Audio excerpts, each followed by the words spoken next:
It's the most meaningful night in sports, honoring athletes and coaches from around the country for their character and class. It's not necessarily win or lose. We're coaching the kids to have them grow up and be good citizens and be good people.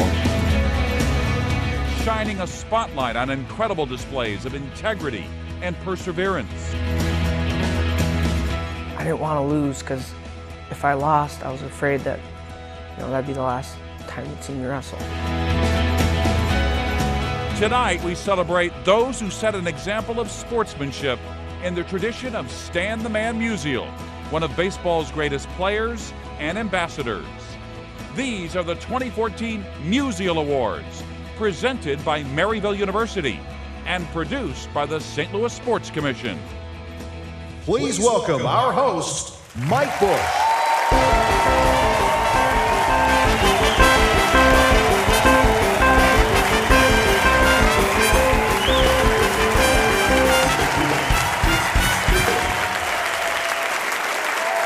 Thank you, ladies and gentlemen, and welcome to the Peabody Opera House in St. Louis for one of the great nights in sports. An event like no other in the country. In recognizing the year's most inspiring moments of sportsmanship, we celebrate the good in sports and society. We also honor the one and only Stan the Man Musial. The remarkable honorees that deserve some applause.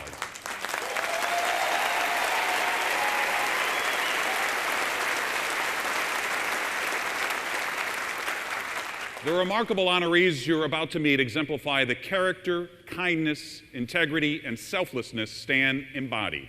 They have lived up to the standard he set, and that's why this evening they're receiving the Musial Award for extraordinary sportsmanship. Our first honoree amazed us with his actions when he lost the championship match at the Minnesota High School Wrestling Tournament. Now, for many athletes, losing at that stage, so close to winning, would be devastating. But rather than wallow in the moment, Malik Stewart went above and beyond what it means to be gracious in defeat.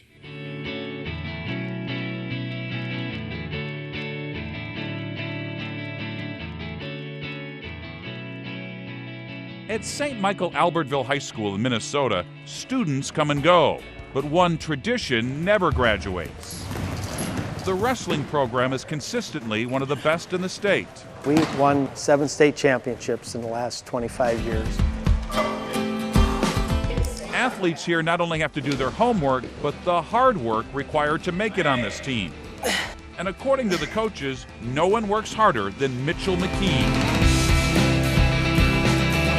It makes our job easier as a wrestling coach when your best wrestlers are your hardest worker. McKee is just a junior, but he's already earned a scholarship to the University of Minnesota. I strive every day to live my life as best as I can and to use every second of the day, to the best of my ability. There's the ball for Mitchell McKee. And McKee was at his best last season. He really was more intense, more focused. He stepped up his training. By the time he got to the state tournament, it was clear he had a purpose. The sole thing driving me through the whole tournament was that I wanted to win it for my dad. 51-year-old Steve McKee was diagnosed with an incurable form of cancer. I didn't want to lose because if I lost, I was afraid that, that'd be the last time you'd see me wrestle.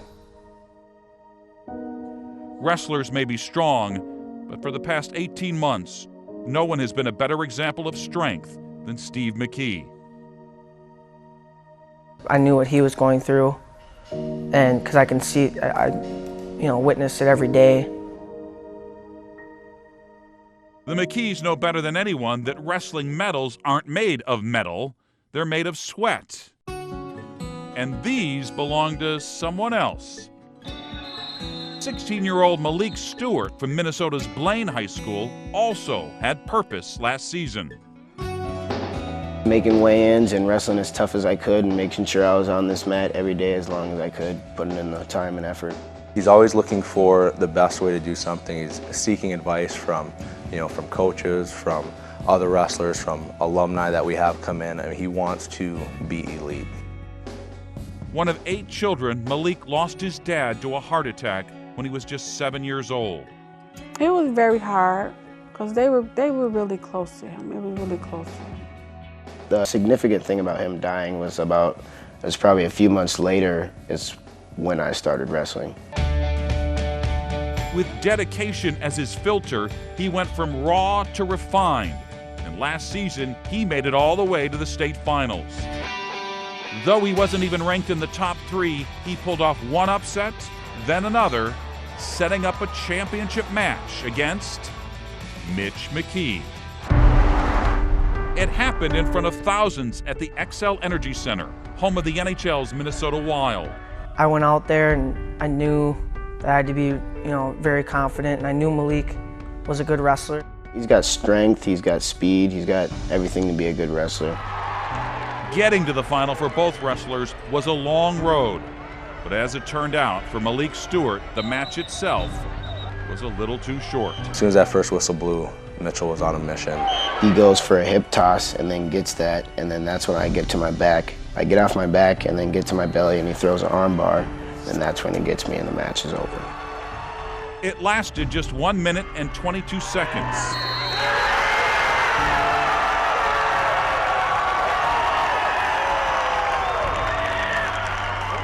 For Mitch, with his dad in the stands, it was a dream come true. He got to witness all of his coaching and all of his hard work and all of his driving me to practice and all of everything he did for me, finally fall into place. It was just one of the best moments of my life. For Malik, it was disappointment to work so hard and to be so close. No one would have been surprised if he ran out of the arena. And when he took off after the match, that's what people thought he was going to do. Are his parents over there? Is he leaving? I was like, oh, I bet he feel probably a little embarrassed losing in front of all these people, and he might be on TV. But instead, after losing the biggest match of his life, Malik won the hearts of thousands. He didn't run out of the gym. He ran over to hug Mitchell's dad to tell him congratulations.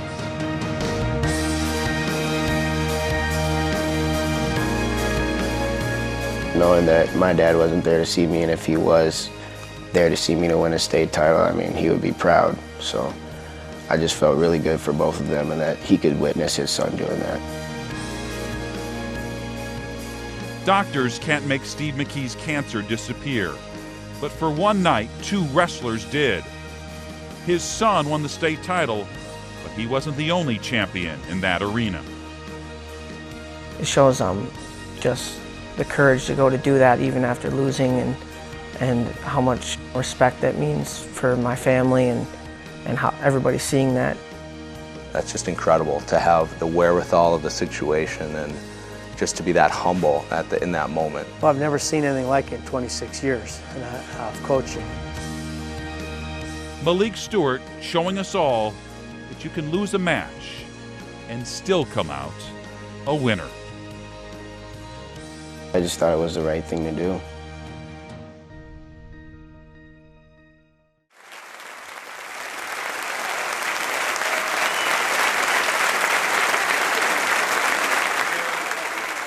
Please welcome the Minnesota High School State Wrestling Champion in the 120-pound weight class, McKee.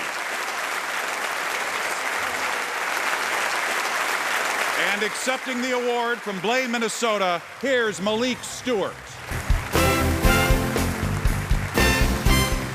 And why did you want to be here tonight?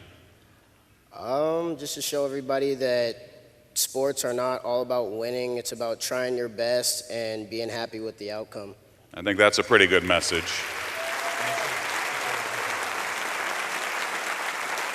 Your mom wanted to be here with you tonight, but your dad is going through a really tough time. Can you tell us how he's doing? Right now, he is not doing very good. They told us that we don't have much longer, but and he just wants her to be there with him. So we're just fighting through it right now. And so why did you want to be here, Mitch? To present the award to Malik because he deserves it, because he was a good sport and he was very respectful. Well, we are honored that you're here. All our best. Thank you very much for being here, and congratulations, Malik. Mitch McKee and Malik Stewart. Still to come on the 2014 Musial Awards, how a pro golfer is sleeping soundly even though his dream come true turned into a nightmare. Plus, how a middle school football team conspired for a touchdown that will touch your heart. And later, a 13-year-old who has become a role model. Little League star Monet Davis takes the stage.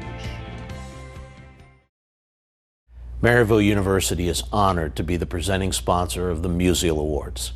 The naming of this event after Stan the Man displays what all of America has known for many years, that sportsmanship is synonymous with St. Louis and its greatest sportsman, Stan Musial. So on behalf of the university that U.S. News and World Report calls the #1 overperforming university in the country, Maryville University invites you to enjoy the Musial Awards, one of the greatest nights in all of sport.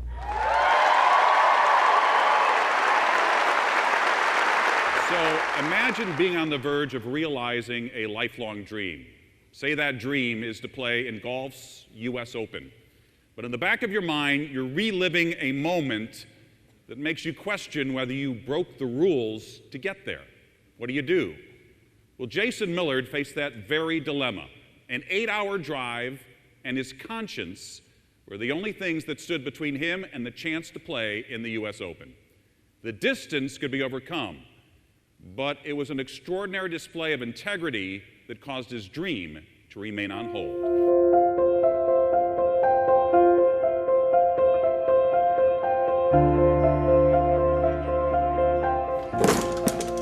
In the game of golf, if you want to accomplish anything, then practice is everything. Though he's young, just 24, Jason Millard is an old hand at this. I started playing when I was about 4 years old. Like an heirloom, the game was passed down from his dad. You know, he taught me how to play the game and the rules and all that stuff. Here's something I'm pretty proud of. Web.com tour member. And one look at Jason's trophy room, and you quickly learn he had an excellent teacher. Still, winning trophies in high school and college is a long way from winning big bucks as a pro. Every Monday, Millard and nearly 100 other golfers like him try to play well enough to earn one of just 6 spots in a tournament on the Web.com tour, one step below the better-known PGA Tour. Mondays are stressful. You try to go out there and play the best you can, and if you don't, you're driving to the next tournament. And Jason did a lot of driving this year. So I've done probably 10 Monday qualifiers, and I went 0 for 10 on those this year, unfortunately. Of course, he could be forgiven lately if fairways took a backseat to family. Heading to Canada. His mom has been diagnosed with multiple sclerosis. Me and her have gotten even closer, you know, in the last year and a half. He even mops and dust and cleans. And his dad, Eddie, the man who steered him to the game, died after a brave fight against a deadly cancer.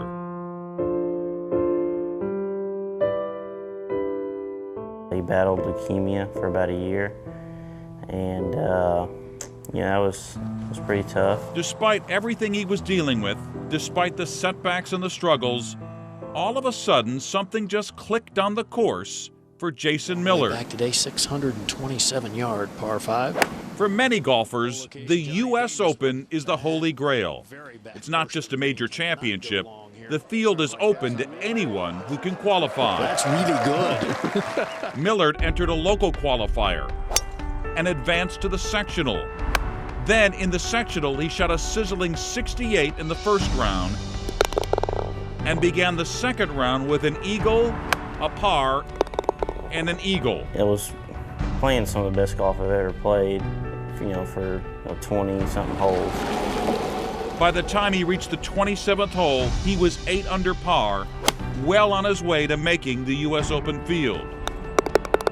Then, playing his ball out of the sand trap, something happened. You look up at the flag and look back down, and you know, as I'm looking up at the flag, you know, I didn't see it with my own 2 eyes, but I feel like I may have touched the sand. In the rules of golf, section 13-4 states, a player may not touch the ground in a hazard with his club. No one saw him do it, not his caddy, not his playing partner, and Millard wasn't even sure himself. I still don't know this day 100%. So he just kept playing and wound up earning a spot in the U.S. Open. But the dream come true had turned into a mental nightmare. That one shot kept playing over and over in his mind. There was something in me that I wasn't that excited because of that. You know, I wanted to be. I tried to be, but I really couldn't. The 2014 Open was to be played at one of golf's most storied courses, Pinehurst No. 2 in North Carolina. So on the Saturday before the U.S. Open, Millard left his home here in Tennessee for the 8-hour drive to Pinehurst. About an hour into the trip, he pulled over at a convenience store and started looking for the number for the U.S. Golf Association. You know, I wanted to be at Pinehurst so bad, you know, with a clear conscience, but unfortunately that just wasn't happening. You know, I just told him, you know, hey, you know, I want to DQ myself. That's right, Millard called U.S. Open officials and disqualified himself. In the back of his mind, the man who taught him the rules of the game. You know, the U.S. Open, the last round was on Father's Day, and you know, I thought about that too. There are defeats more triumphant than victories. People who know Jason Millard best were not surprised with his honesty. No, not really, because he's always done the right thing, or what he felt like, you know, was the right thing to do. He's just a superb young man. I mean, he's a good influence to be around. You look up to somebody who does something like that. You know, it's just such a great moment of integrity. For Jason Millard, there will be other U.S. Opens and other opportunities to qualify. I'll never have regrets about it. One young athlete showing that while sports has many great characters, there's no better example than someone who shows great character. I mean, obviously I would love to play the U.S. Open. You live and learn and move on.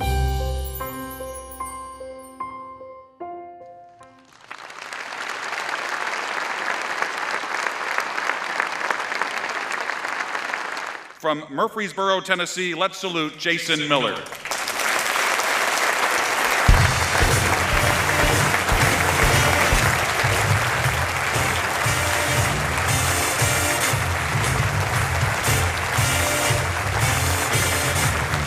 I think we all admire what you did. Did you end up watching the U.S. Open on television? It was hard to watch, but yeah, I eventually did the last day. Jason, congratulations. Thanks for being here.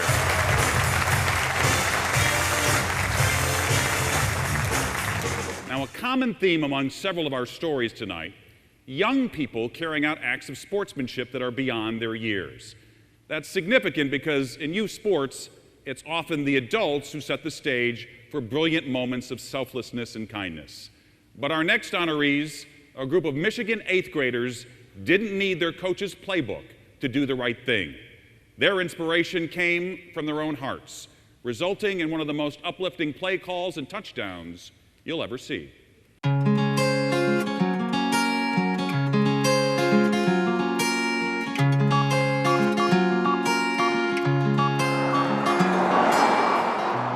The people of Olivet think their town is one of the best-kept secrets in Michigan. But the best-kept secret in Olivet is now out. Come on, guys. Head apart. Football is a way of life here. Olivet, we're undefeated, man. Of the 1,600 people that live in town, it seems that almost every one of them either watches, coaches, or plays. It's not necessarily win or lose. We're coaching the kids to have them grow up and be good citizens and be good people. That's why Keith Orr's mom and dad thought it would be a good idea for him to join the 8th grade team last season. The structure, the hanging out with the guys, the physical activity. Keith has behavioral and learning disabilities. Inside school, he was an outsider. I would see him at school and stuff, and I didn't really ever think of him. Keith didn't know what a touchdown was, didn't know what offense or defense. I mean, he didn't know anything about football. but he was now a teammate, which opened eyes and hearts. Once he joined the team, I think he bonded with us and got to know us, and we got to know him. At practice, he always gave it his best, and he tried to do what we were doing, even though sometimes he couldn't do it. Keith would get into the games, but he never got the ball. That is until these 8th graders started scheming behind the coaches' backs. They had been cooking up this play on their own. Well, we thought it would just be a nice thing to do for him and just make him, feel more part of the team. It happened in the echoes of groans from the crowd. During a game, running back Sheridan Hedrick broke free with no one to stop him but himself, which is exactly what happened. He took a knee at the 1-yard line. You're like, what are you doing, Sheridan? That's not in our playbook. From the sidelines, even Keith was surprised. I thought he was being crazy. But moments later, the kids pulled Keith into the game. And then he sent in all the biggest guys and out for the line, and they just made a huge hole. Surrounded and protected by the entire offense, Keith Orr got the ball and a touchdown. When it happened, I was like, that was so worth everything in the whole football season. It just made the football season 10 times better. Keith's parents almost missed the moment. The one thing they didn't miss was the meaning. It was just so selfless of middle school kids. Middle school kids don't do stuff like that. When I tell this story, it still just kind of breaks me up. Months have passed, and memories often fade, but not this one. I don't know, I just think about it a lot sometimes. It makes me rethink things and just be a better person. As for Keith, he says the touchdown changed his life. People were all excited for me, and I had more friends than ever before. In Olivet, Michigan, the secret is out. In the game of life, kindness is how we keep score. I'm gonna remember that for the rest of my life. Ladies and gentlemen, on stage to thank his classmates and teammates by presenting the Musial to the Olivet Youth Football Team, let's welcome Keith Orr. Accepting the award on behalf of the Eagles, here are Sheridan Hedrick, Nick Jungle, Gabe Moore, Justice Miller, and Parker Smith.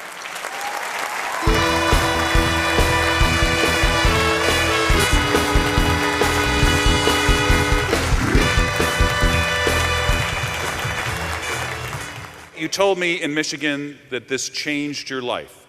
Tell me how. The play wasn't about a touchdown. It was more than that. It sure was. And what did it mean to you? It meant that my friends weren't just going to go away. They were going to be with you for a long time to come. Good job, Keith. Later on the 2014 Musial Awards, a lesson in sportsmanship from one of the top young swimmers in the country. The Musial Awards, presented by Maryville University, sponsored by Edward Jones, making sense of investing. UMB, count on more. United Healthcare, proud sponsor of the annual Musial Awards. And Maryville University, live Maryville at maryville.edu. For his act of sportsmanship and leadership, the Musial Awards would like to honor head coach Derek Herbert, whose North Attleboro High School track and field team won the Massachusetts State Championship until he noticed a scoring error the next day. He didn't have to report it, but he did, costing his team the championship. As he put it, we're not just teaching wins and losses, we're teaching about athletics being a tool of education. Nathan Sibniak of the College of the Ozarks in Missouri is the winner of the All That's Right in Sports Award from the NAIA, a longtime supporter of the Musial Awards. With 13 minutes left in regulation of a tournament semifinal basketball game, an Oklahoma Wesleyan player and Sibniak were battling for a loose ball that went out of bounds. The referee called the ball out on Oklahoma Wesleyan and awarded the ball to Ozarks. The referee quickly reversed his call when Simniak approached the official and informed him that he had been the last to touch it. Simniak said he had to be honest to set an example for any youngster who may have been in the crowd. Straight ahead on the 2014 Musial Awards, the Little Leaguer who went big time, 13-year-old Monet Davis gets a very special Musial Award. Welcome back to the Musial Awards, presented by Maryville University and produced by the St. Louis Sports Commission.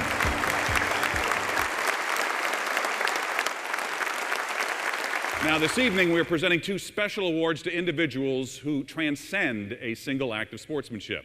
Tonight's show will culminate with the presentation of the Stan Musial Lifetime Achievement Award. But first, we celebrate the winner of the Musial Award for Extraordinary Character. And what a thrill it is tonight to be able to honor one of the brightest sports stars and stories of the year. In August, Monet Davis became the first girl to earn a win and pitch a shutout in the Little League World Series.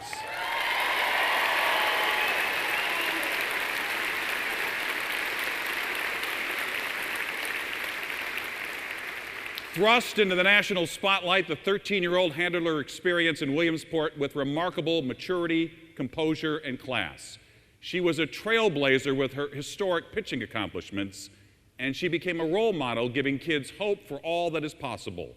Her poise, modesty, and excellence reflect the character attributes that Stan the Man embodied.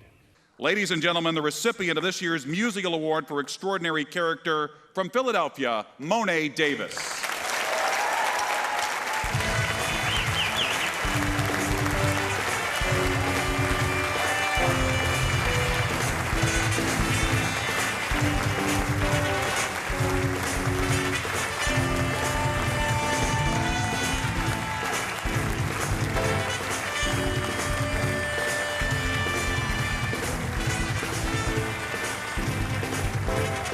Well, welcome to St. Louis. Thank you. Thanks very much for being here. So of all the things that have happened to you since the Little League World Series, what's your favorite? What's really been most exciting for you?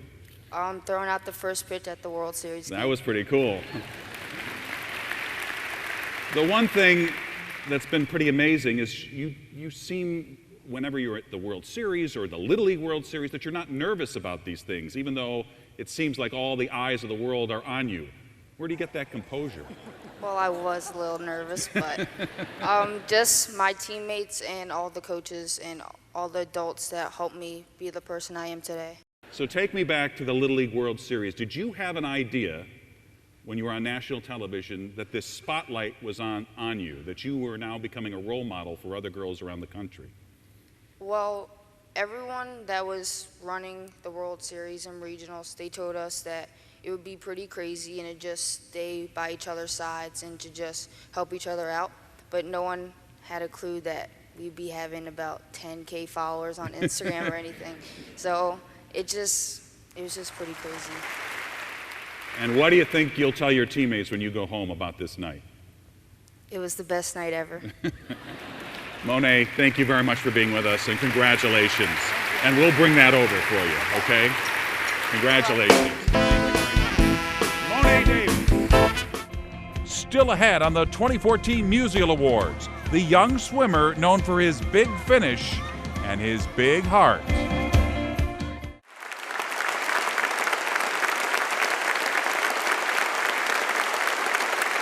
You're about to meet Josh Zukowski and Reese Branzell, two talented young swimmers from Florida.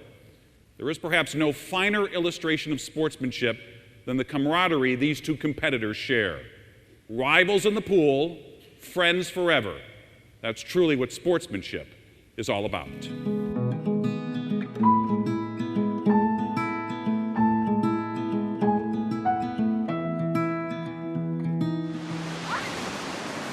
In Florida, the land of sand and sunshine, some ride the waves, and others make their own. Let's go, Josh!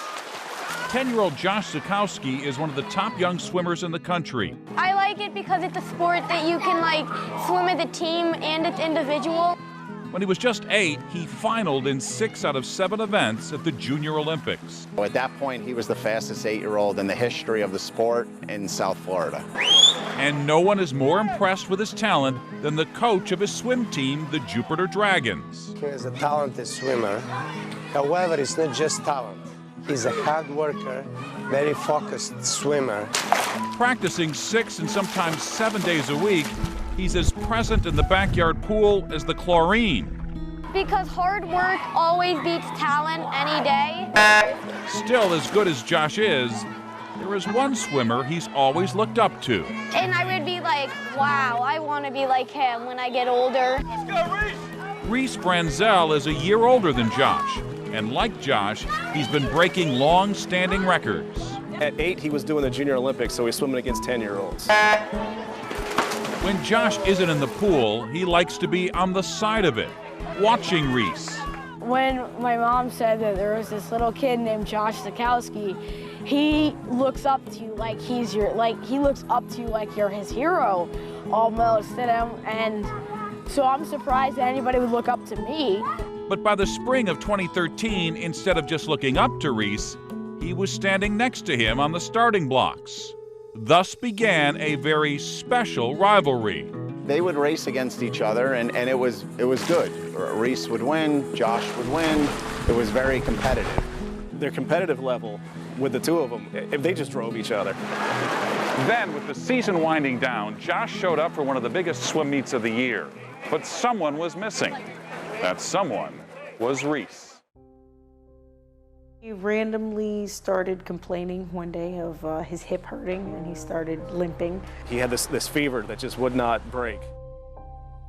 Reese had been admitted to the hospital, and he'd be there for the better part of the next 5 weeks. The diagnosis? Something called osteomyelitis, an infection of the hip. Doctors tried one antibiotic after another, and nothing seemed to work. He looked at me and he said, "Dad, am I gonna die?" And you don't expect that coming from a 9-year-old, 10-year-old kid. And it like crushed me. Then something happened to lift his spirits. Though Reese wasn't on the starting block, he was on Josh's mind. How would you feel if you were in the hospital? Would you feel bad or would you feel good?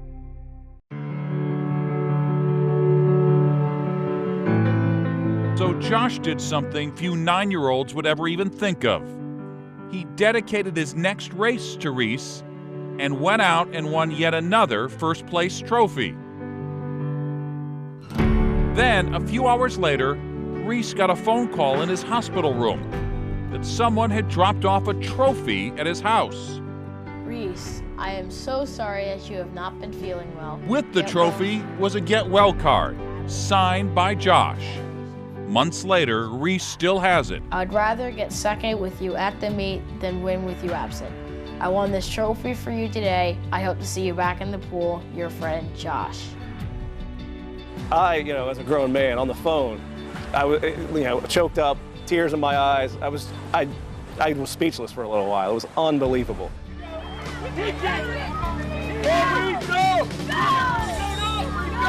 Reese has recovered, and the rivalry has resumed. That was awesome, honey. But it has far more meaning than it ever had before. That was great. The fact that Josh thought of my son before he thought of himself meant a lot. It served as an example of that swimming is not everything. Life is bigger than swimming. I probably learn more from Josh every day than I teach him, and I couldn't be more proud. One young boy showing that kids can be as deceiving as a swimming pool. You never know how deep they really are. Gives you hope that there is still hope.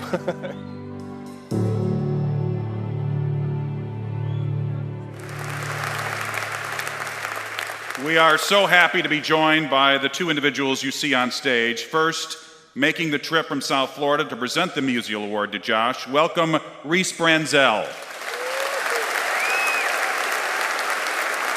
With Reese is one of our country's best swimmers. At the 2012 Olympics in London, she won 3 gold medals, plus a silver and a bronze. In all, she is a 6-time Olympic medalist. Please welcome Allison Schmidt.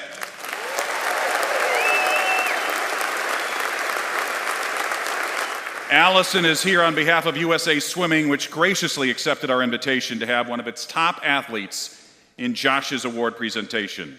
So let's join Allison and Reese in celebrating a great young swimmer and a very good sport. From Jupiter, Florida, Josh Zukowski.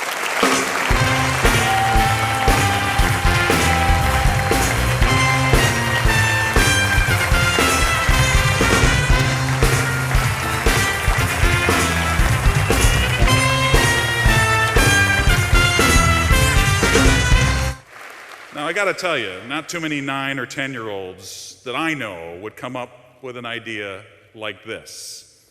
How did it come into your mind? My parents have taught me to be a good sport, and I thought, how would I feel if I was in the hospital? So I felt bad, so I gave it to him. Yeah, you did. And you didn't have any idea you'd be getting some attention for this, did you? No, I wasn't expecting any of this. Josh, thank you very much. Thank you, Reese. Thank you, Allison. Thank you very much for being here. Congratulations. We've got a lot more to come. The Baseball Hall of Famer in the theater that will come to the stage to receive the pinnacle honor bestowed at the Musial Awards. The Musial Awards, presented by Maryville University, sponsored by Edward Jones, making sense of investing. The St. Louis Cardinals. 2015 ticket packs are available now at cardinals.com/holiday. And Maryville University. Live Maryville at maryville.edu. The Musial Awards would like to acknowledge the character and kindness of the following award winners. Coach James Hawkins of the Wentzville Wildcats, a 4th grade football team. When one of his former players, Nathan Laws, was diagnosed with mitochondrial disease and couldn't play football anymore, Hawkins wanted to make a difference. Nathan's mom said her son was depressed and she was losing him, and not to the disease. So Hawkins showed up at Nathan's house one day with a plan to cheer him up. Knowing Nathan's love for football, he asked him if he'd like to be his assistant coach. And I saw Nathan smile for the first time in a long time. And Nathan became the youngest football coach in Gateway Football League history. James Hawkins wins a Musial because he overlooked what Nathan could not do and focused on what he could do. The Musial Awards also salute Kerry Hampton. Hampton is the camp director for the Mike Bush Fantasy Baseball Camp for the Hearing Impaired. The camp allows kids who are deaf or hard of hearing to enjoy the game of baseball just like any other kid. For the past 25 years, the camp has made a difference for more than 1,000 kids. Kerry takes vacation time from her job to run the camp, and now many of the volunteers who work there have followed her lead. Congratulations to Kerry Hampton for helping kids who are deaf and giving them a field of dreams. And the Musial Awards also honored David Belial, coach of the Cumberland, Rhode Island Americans, who made it all the way to the Little League World Series. After a heartbreaking loss, Coach Belial wasn't going to let his players leave the field feeling like losers. He gave a stirring post-game speech to let his players know that no matter what the scoreboard reads, that they are winners and that he loves them all. I know my father's watching, and my wife, who was my inspiration, who's battling cancer, but my inspiration, she put this all together for me. And she brought it out in my heart. When I took these boys this summer, she brought out all that patience and to enjoy every moment with my boys. And that's what you saw in that field that day. You saw a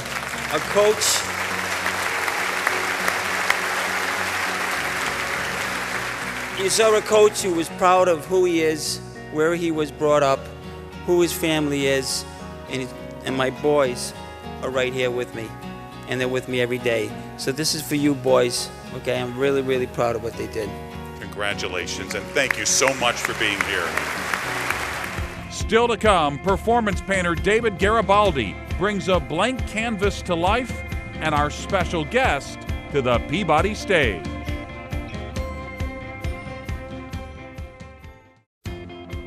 Follow the Musial Awards on Facebook, Twitter, and on the web. You can also nominate a remarkable act of sportsmanship and watch all of this year's inspiring stories at musialawards.com.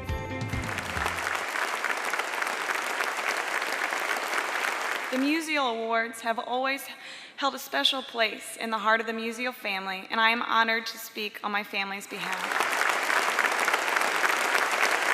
The Musial family is proud and thrilled that Joe Torre is the first ever recipient of the Stan Musial Lifetime Achievement Award.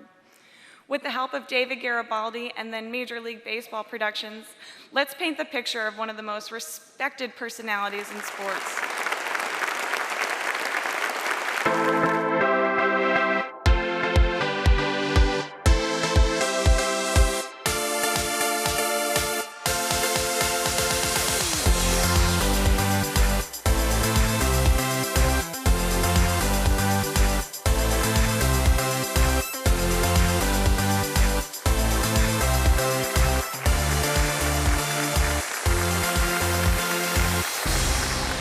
Joe Torre's playing and managerial accomplishments have been deservingly celebrated, most recently with his induction into the Baseball Hall of Fame. Ladies and gentlemen, the inaugural recipient of the Stan Musial Lifetime Achievement Award for Sportsmanship, Joe Torre.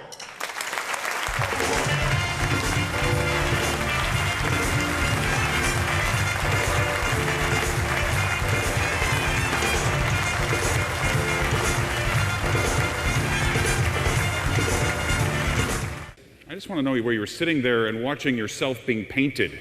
What was that like? I was just happy David didn't run out of paint when it came to my nose. Let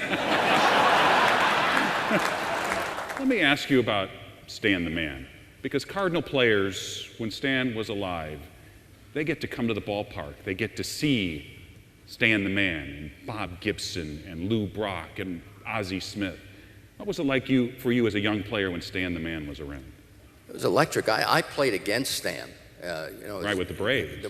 With the Braves, and if I'm not mistaken, probably his last year, the last out he made against our ball club was a ground ball to first base, and I picked it up and touched the bag. But I just admired him at that time. When you get to know him, you just realize there's so much more to him than just his baseball ability. I was just very touched tonight by, of course, coming back here when I was asked about this and being honored, and you got something that has Stan Musial's name on it, and then, of course, the statue. That it just, I can't tell you how proud and how touched that it makes me, because knowing the man, it was always special, and it'll continue to be special. This is one of the proudest nights of my life.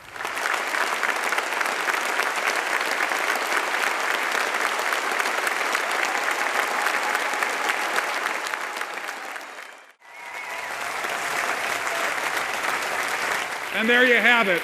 On behalf of the St. Louis Sports Commission, thank you for joining us for the Musial Awards presented by Maryville University, and good night from the Peabody Opera House in downtown St. Louis.